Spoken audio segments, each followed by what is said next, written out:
Salut tout le monde et bienvenue sur ma chaîne. Aujourd'hui, on plonge dans une histoire complètement folle avec nos personnages préférés.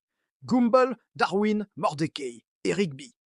Imaginez un peu la scène. Rigby tombe sur une annonce de journal super intrigante. Il y a une grosse récompense pour quiconque osera passer une nuit entière dans le vieux manoir abandonné sur la colline. Le but? Prouver une bonne fois pour toutes qu'il est tenté. Vous vous en doutez, Gumball, toujours à l'affût d'une occasion de devenir célèbre et, soyons honnêtes, super riche, a sauté sur l'occasion. Sans perdre une seconde, il a créé un nom qui claque, l'agence de chasseurs de fantômes d'Elmore. Ça promet, n'est-ce pas? Allez, suivez-moi. On va voir comment cette expédition s'est déroulée. Nos 4 héros se sont donc équipés pour leur grande mission. Au programme, des lampes de poche, bien sûr, et un appareil super high-tech, un détecteur de fantômes. Bon, entre nous, il s'agissait en réalité d'un grille-pain. Mais chut, c'est un détail. Ils pénètrent alors dans le manoir, une vieille bâtisse immense et couverte de poussière. L'ambiance est tout de suite posée. Darwin, notre petit poisson préféré, est déjà sur les nerfs. Chaque craquement du vieux plancher le fait sursauter comme un ressort. Mordecai, lui, est beaucoup plus sceptique. Il passe son temps à lever les yeux au ciel, en essayant de rassurer tout le monde. Relax, les gars, c'est juste une vieille maison qui craque. Mais l'atmosphère est lourde, et on sent que la tension monte petit à petit. Pour pimenter un peu les choses, Rigby a une idée de génie, ou du moins, c'est ce qu'il pense. Il se met à crier à plein poumon. Montrez-vous, les fantômes, on n'a pas peur de vous. Juste à ce moment-là, un simple courant d'air fait claquer une porte violemment. Effet garanti.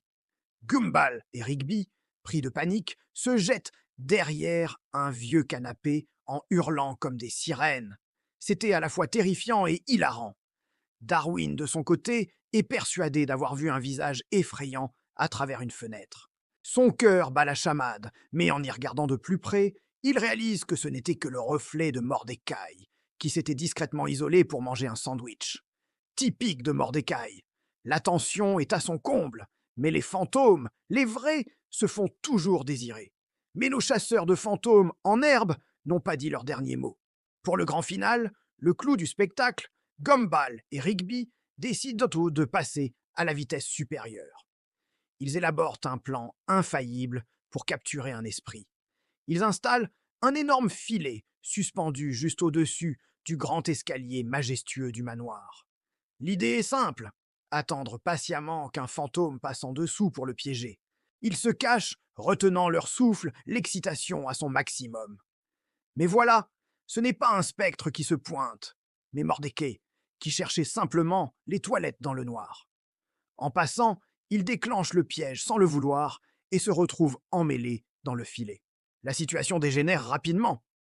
En se débattant pour se libérer, Mordecai perd l'équilibre et heurte une vieille armure de chevalier qui trônait fièrement en haut des marches. L'armure bascule et dévale les escaliers dans un vacarme absolument assourdissant.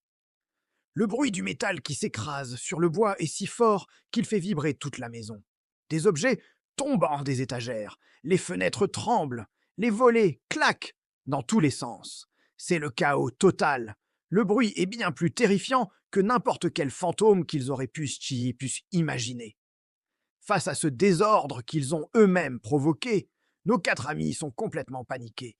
Ils ne réfléchissent pas une seconde de plus et s'enfuient en courant du manoir, persuadés d'être poursuivis par une armée de poltergeist. Le lendemain matin, imaginez leur surprise en ouvrant le journal. En première page, un titre énorme. Activité paranormale, record enregistré au manoir. Ironique, n'est-ce pas?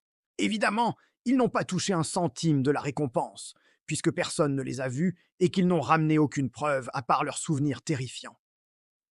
Mais ça ne les a pas empêchés de célébrer leur survie héroïque. Comment? En s'offrant une montagne gigantesque de bonbons, bien sûr.